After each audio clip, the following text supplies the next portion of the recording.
Merci de nous rejoindre sur RTI1. Bonjour à toutes et à tous. En Côte d'Ivoire, la deuxième édition hier des journées portes ouvertes des institutions de la République.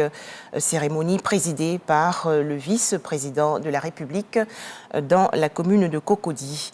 Dans son discours, Tiemoko Méliette Koné a souligné que les institutions ivoiriennes se sont améliorées sous le leadership du président de la République, Alassane Ouattara. Nous allons revenir largement sur ce sujet dans le journal de 13h. Dans l'actualité nationale également, la deuxième conférence de presse hier du Premier ministre Économie, Société, Politique. Patrick Hachi a fait le bilan de l'action gouvernementale de l'année 2022. Selon le chef du gouvernement ivoirien, l'objectif en 2023 est la création de 32 000 opportunités de stage école, d'apprentissage et de formation de reconversion pour les jeunes. Les précisions tout de suite dans ce reportage de Walter Amadou. À cette conférence de presse, le Premier ministre Patrick Hachi s'est voulu très optimiste pour le pays en 2023. Cela dans un climat mondial extrêmement exigeant. Abordant le chapitre « Éducation, formation et emploi », l'interlocuteur du jour des journalistes a réservé une place de choix au programme national de stage, d'apprentissage et de reconversion. Le programme national de stage et d'apprentissage ainsi que de reconversion, lancé nationalement le 24 octobre, est déjà déployé dans les zones de fragilité également du Nord.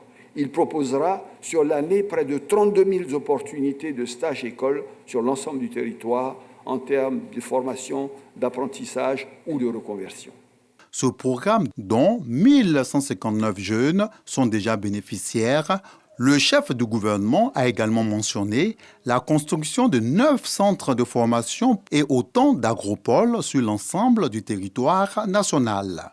Pour cette année, des actions concrètes sont enregistrées. En matière d'éducation, nous avons achevé la construction de 43 collèges, de 565 salles de classe pour le primaire et le préscolaire. On a lancé avec le ministère de l'Enseignement technique un vaste programme de près de 9 centres de formation multidisciplinaires d'une capacité de 2000 chacun dans de multiples secteurs d'activité. Nous avons réhabilité des centres, donc ouverture de centres de formation accélérés. Quand on fait 2 fois la même classe dans l'enseignement secondaire général et qu'on continue d'avoir des difficultés, avec l'aide d'un conseiller pédagogique de l'école, il faut regarder parce que certainement l'enfant s'est trompé de voie et regardez si dans l'enseignement technique et professionnel, il n'y a pas les filières dans lesquelles il peut s'insérer et continuer jusqu'à 16 ans, conformément à la loi, pour réussir sa vie.